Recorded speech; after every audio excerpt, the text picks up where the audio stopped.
So hello friends, welcome to the channel hack any maths. स्वागत है आपका मेरी इस नई वीडियो पे।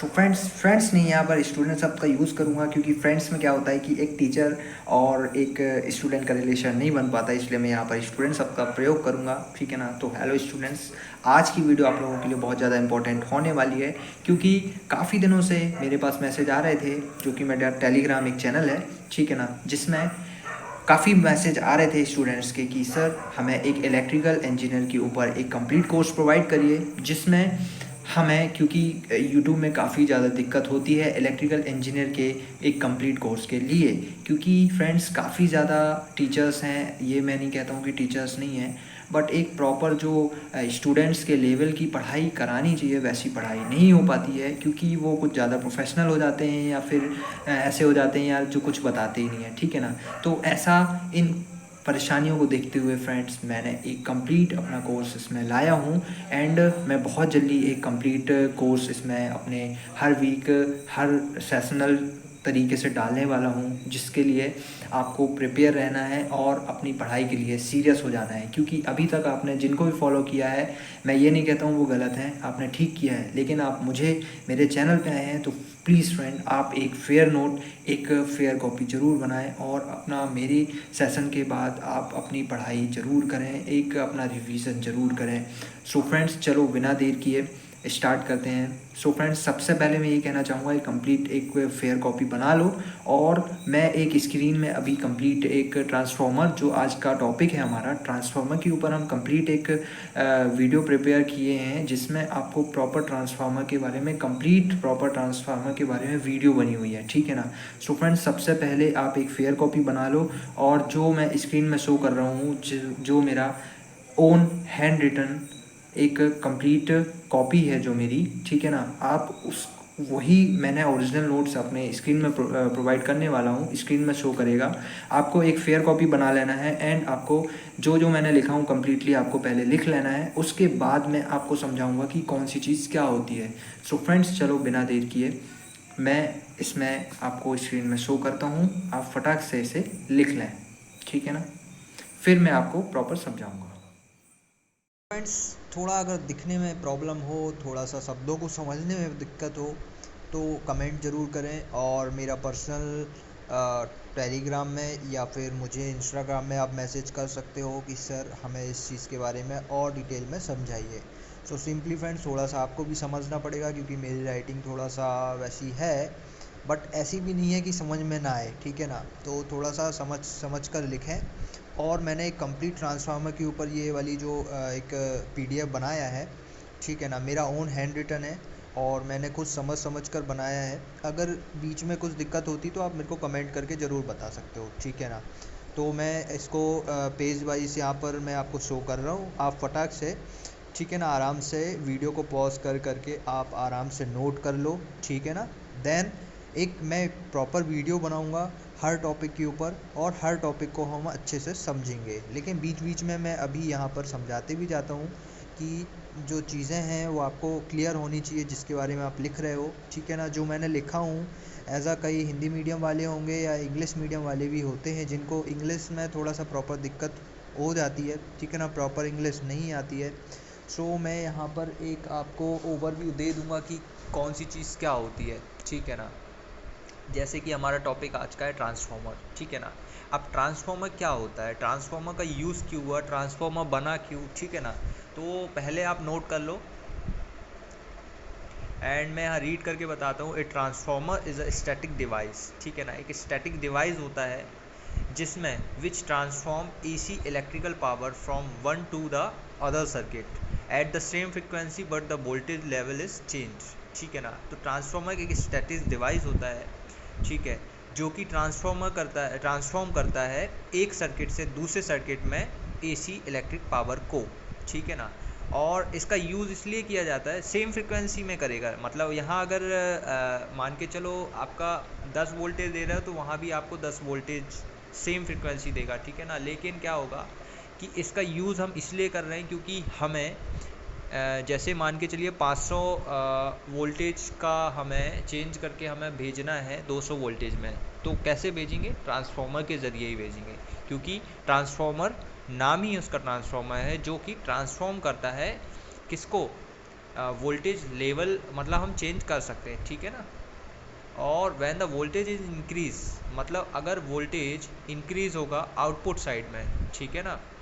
जैसे कि मान के चलो आपने एक जगह से वोल्टेज दिया और सेकंड साइड से वोल्टेज अगर इंक्रीज होके हमें आउटपुट मिल रहा है, तो this is called step up transformer, right. Step up transformer आपका जो ये नीचे साइड जो है जिसमें आपको टैब दिखता होगा, ये स्टेप अप ट्रांसफार्मर है, इसमें मैंने लिखा भी हुआ हूँ, ठीक है ना। आप इसे अच्छे से बना लें। और यहाँ पर V माने वोल्टेज और N जो है उसकी जो संख्या है, मतलब जो राउंड की संख्या है, ठीक है ना।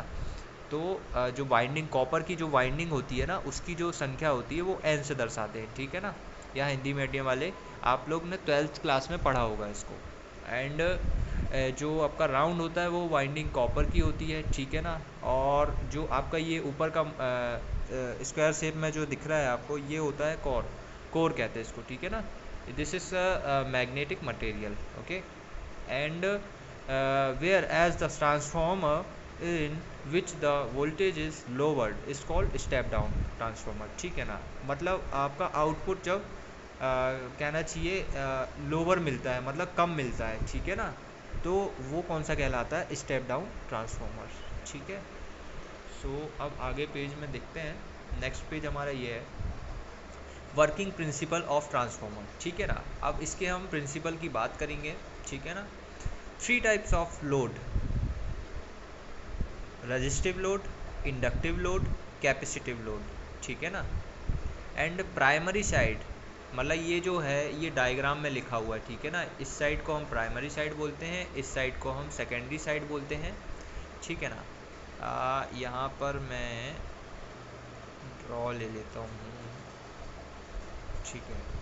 So this is okay. ये आप नोट भी करते जाओ, ठीक है ना, मैं समझाते भी जा रहा हूँ और नोट भी करते जाओ, ठीक है। ये जो आपका है, ये इस साइड का आपका प्राइमरी साइड है, ठीक है ना, इस साइड का आपका सेकेंडरी साइड है, राइट। अब यहाँ पर एन जो आप समझ गए ना, और ठीक है, डायग्राम में आपको मेरे हिसाब से कोई दिक्कत नहीं है। अब यहाँ पर आप नोट करते जाएंगे,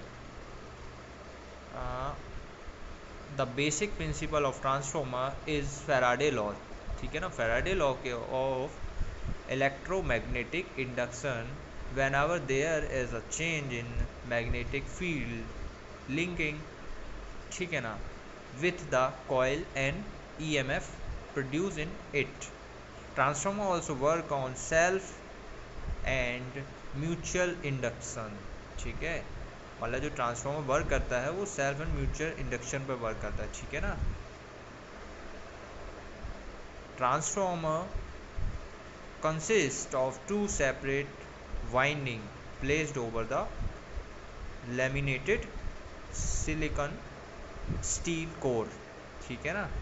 the winding to which AC supply is connected is called primary winding and the winding to which load is connected is called secondary winding, right। ये हमारा सेकेंड पेज था।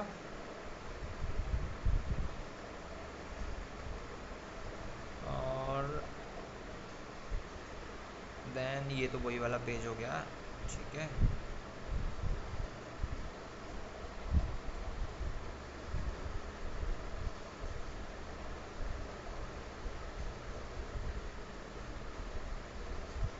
सो यहाँ पर अब आप थोड़ा सा फ़ोन को थोड़ा सा घुमा लें, क्योंकि मेरी PDF वैसे ही बनी हुई है, right.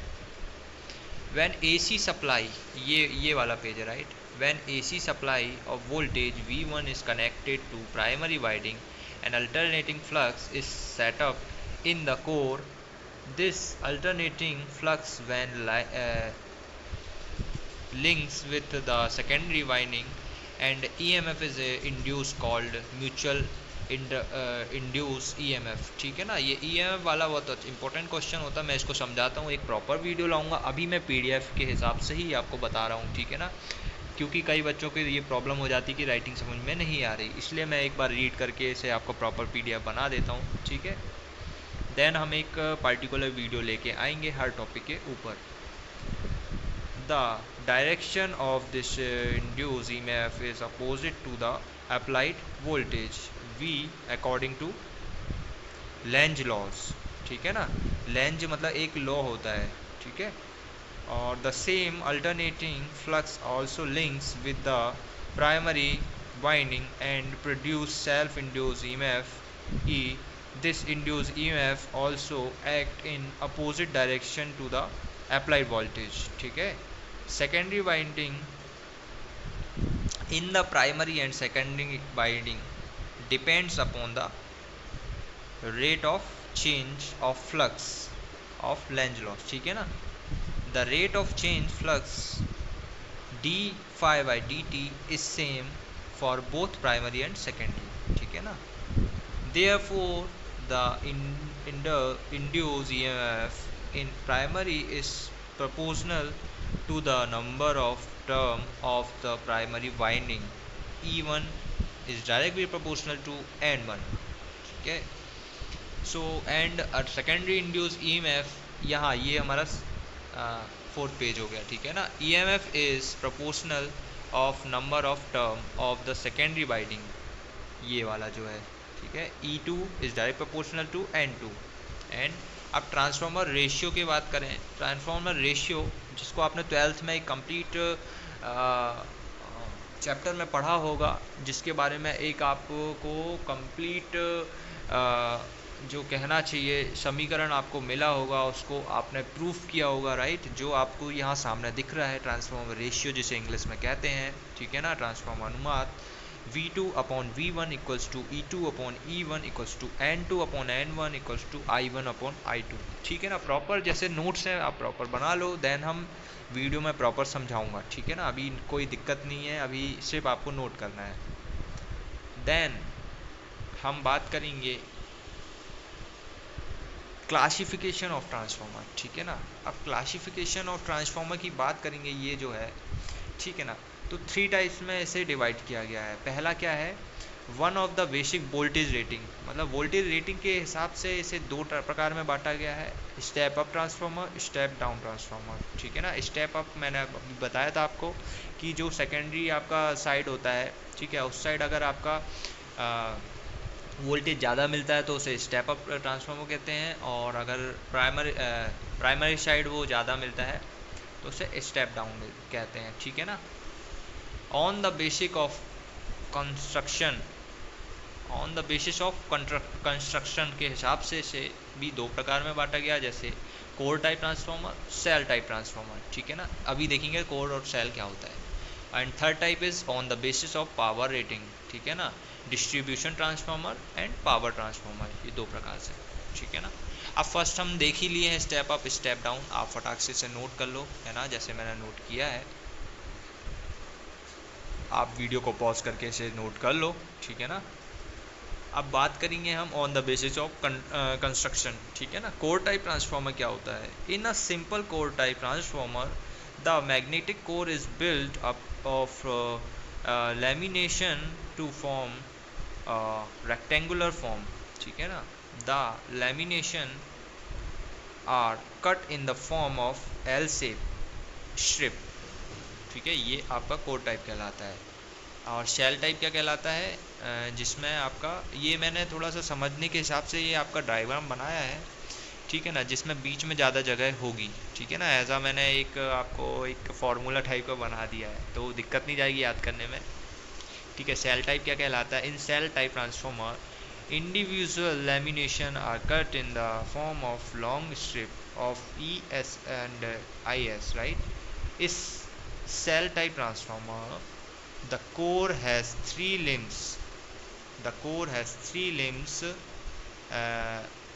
the central limbs carries whole on the flux, whereas the side limbs carries half of the flux. Therefore the bright of the central limbs about double to that of outer limbs, ठीक है।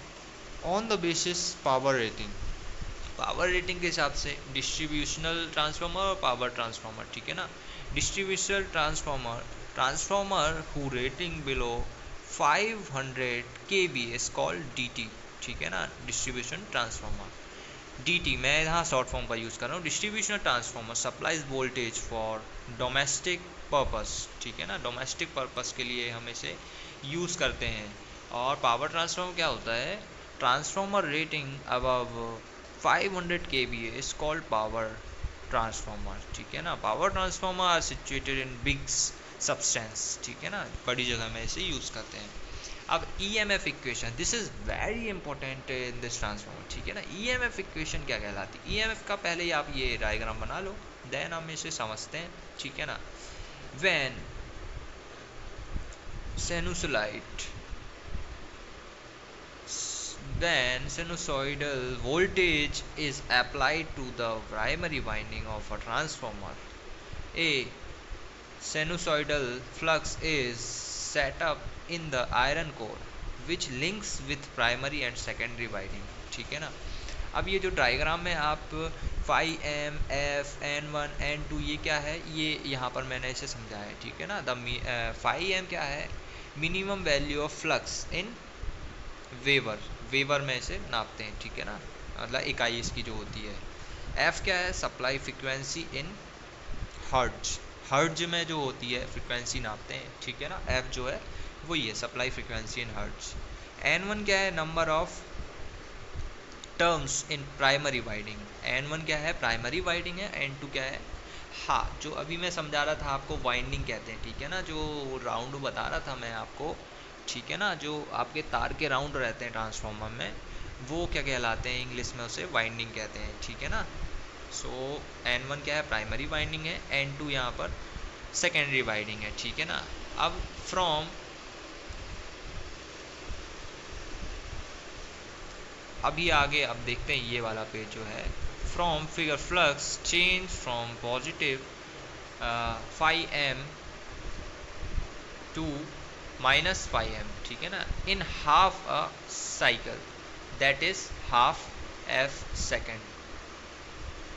Average rate of change of flux with respect to time, ठीक है, time के respect में हम इसे देखते हैं, 5M माइनस 5M, ठीक है, अपॉन हाफ F, फ्रिक्वेंसी जो है हाफ है, ठीक है ना। तो यहाँ पर आप इक्वेशन को सॉल्व करेंगे तो आपका 4/5MF आ जाएगा, ठीक है ना। Now the average rate of change of have flux, ठीक है ना, now the average rate of change of flux per turn in the average induced EMF per turn in volt, ठीक है, therefore average EMF induced per term in equal to 4/5MF volts for a sinusoidal wave from factor 1.11, right, and RMS value of EMF induced per term E equals to 1.11 into 4/5MF। तो E equals to जब आप into करेंगे तो 4.445MF volt आ जाएगा, right. And since primary and secondary winding have N1 and N2 terms, RMS value of EMF induced in primary winding E1 equals to 4.445MF N1 volts. RMS value of EMF induced in secondary winding E2 equals to 4.445MF N2 volts, ठीक है ना। सो आप इसे जब solve करेंगे तो इसका जो EMF वैल्यू, जो EMF इक्वेशन जो होती है वो हमारी क्या बन गई, VM equals to 5M upon A और 5M equals to BM into AI, right. So ये हमारा वही पेज आ गया। अब देन हम यहाँ एक्चुअल ट्रांसफार्मर की बात करें, आप इसे नोट करो एक्चुअल ट्रांसफार्मर को, ठीक है ना। जो आपका ये डायग्राम है आप इसे अच्छे से समझो, ठीक है ना। एंड हमने शुरुआत में आपको शुरुआती जो PDF होता है फर्स्ट यूनिट का हमारा, जिसमें हम बेसिक चीज़ें बताते हैं, ठीक है ना, वो चीज़ें आपको आनी चाहिए, तभी आप इसकी चीज़ों को समझेंगे कि Z क्या है, V क्या है, I क्या है, ठीक है, E क्या है, फाई क्या है, ठीक है ना। तो अभी ये फ़िलहाल आप नोट करते जाओ, ठीक है ना। इक्विवेलेंट सर्किट ऑफ ट्रांसफार्मर, ठीक है।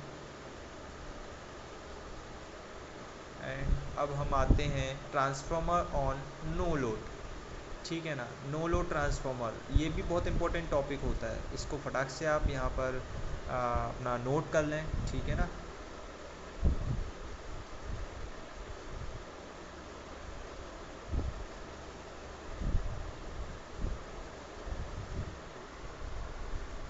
यहाँ पर आपको सब समझ में आ रहा है मेरे हिसाब से, ठीक है ना। ट्रांसफार्मर ऑन लोड इंडक्टिव, ठीक है ना, कैपेसिटिव में रहता है ये, ठीक है। अब आ जाते हैं अपन, एक और इम्पोर्टेंट टॉपिक है लॉसेस इन ट्रांसफार्मर, ठीक है। लॉसेस हम ट्रांसफार्मर के देखेंगे। तो यहाँ पर लॉसेस जो होते हैं हमारे टू टाइप्स के होते हैं, एक कॉपर लॉस होता है, एक आयरन कोर लॉस होता है, ठीक है। आयरन या कोर लॉस होता है।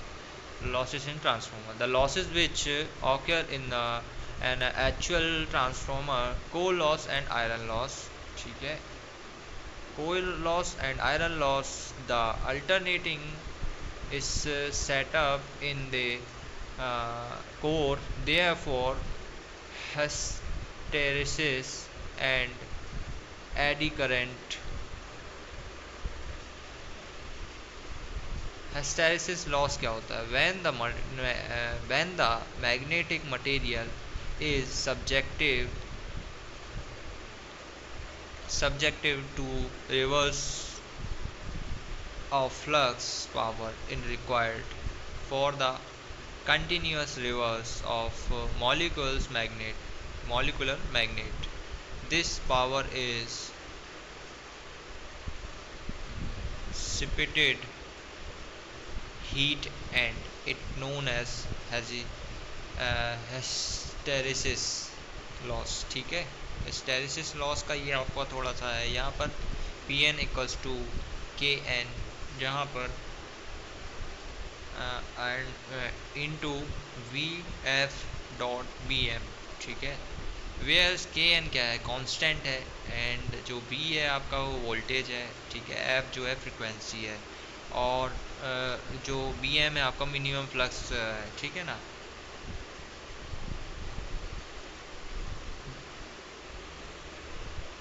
This flux can be minimized using steel material, ठीक है, for the construction of core। ये हम लॉसेस पढ़ रहे हैं यहाँ पर, है ना। Eddy current loss, eddy current loss क्या होता है? Since the flux is transformer of the core, the induced EMF in the core and calculate power is required to maintain this eddy current loss, ठीक है ना।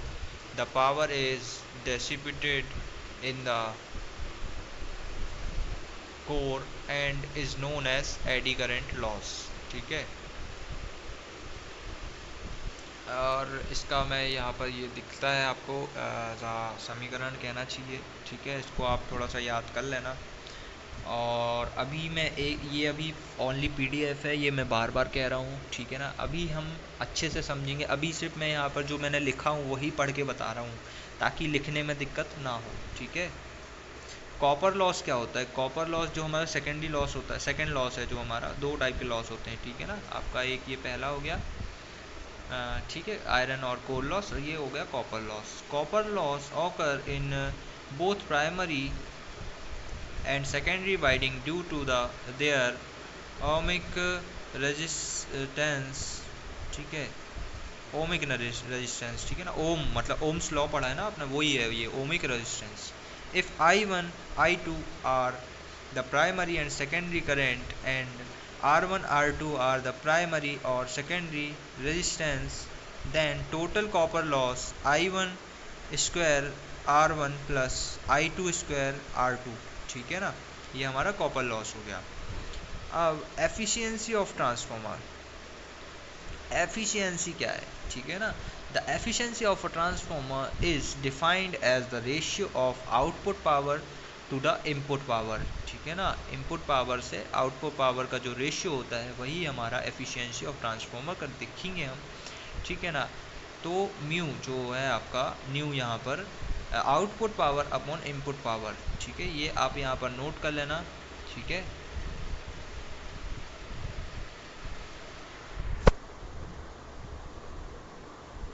अब यहाँ पर एक और चीज़ आता है EMF equation of DC generator, ठीक है ना, ये आप नोट कर लो यहाँ पर, ठीक है। तो फ्रेंड्स नोट अच्छे से करना, ठीक है, वीडियो को पॉज कर करके नोट करो, ठीक है। ये नोट्स हर जगह नहीं मिलेंगे आपको, मैंने बहुत आराम से और हर टॉपिक को और बच्चों की परेशानियां देखते हुए बनाया है, तो आपको दिक्कत नहीं जाएगी। बाकी आप यहाँ तक नोट कर लो, ठीक है ना। देन आगे हम कुछ इसके इम्पोर्टेंट जो है न्यूमेरिकल्स उनको करेंगे, ठीक है ना।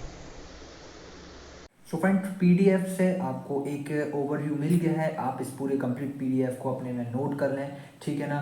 देन मैं अभी नेक्स्ट वीडियो हम न्यूमेरिकल के ऊपर लाएंगे, ठीक है ना। लेकिन अभी न्यूमेरिकल से पहले अभी जो पीडीएफ में मैंने आपको टॉपिक दिया हूँ उन टॉपिक वाइज मैं आपको पहले समझाऊंगा, एक प्रॉपर एक सेपरेट वीडियो बनाऊंगा, ठीक है ना, जिसमें आपको प्रॉपर समझ में आएगा, ठीक है, कि ट्रांसफार्मर क्या होता है, ट्रांसफार्मर के टाइप क्या होते हैं, ट्रांसफार्मर का यूज़ क्या होता है, ट्रांसफार्मर होता क्या है मेन तो, और उसका ईएमएफ इक्वेशन क्या होती है, ठीक है ना। सो काफ़ी सारी चीज़ें हैं, काफ़ी सारे टॉपिक्स हैं जिनके बारे में हम बात करेंगे, ठीक है ना। फ़िलहाल आपको एक कंप्लीट पीडीएफ मैंने प्रोवाइड किया है, इस पीडीएफ को आप अपने फेयर नोट्स बना लें, एंड आपका ये बहुत इंपॉर्टेंट चीज़ बोल रहा हूँ मैं कि फेयर नोट आपको बनाना है, ठीक है ना। सो अभी फ़िलहाल आप इसे एक प्रॉपर आपका एक फेयर कॉपी फेयर नोट बना लें, ठीक है ना। देन मैं नेक्स्ट वीडियो बहुत जल्दी आने वाली है, तब तक के लिए चैनल को सब्सक्राइब कर लें अगर चैनल पे नए हों, और बेल आइकन को क्लिक करके रख लें। मिलते हैं नेक्स्ट वीडियो पे।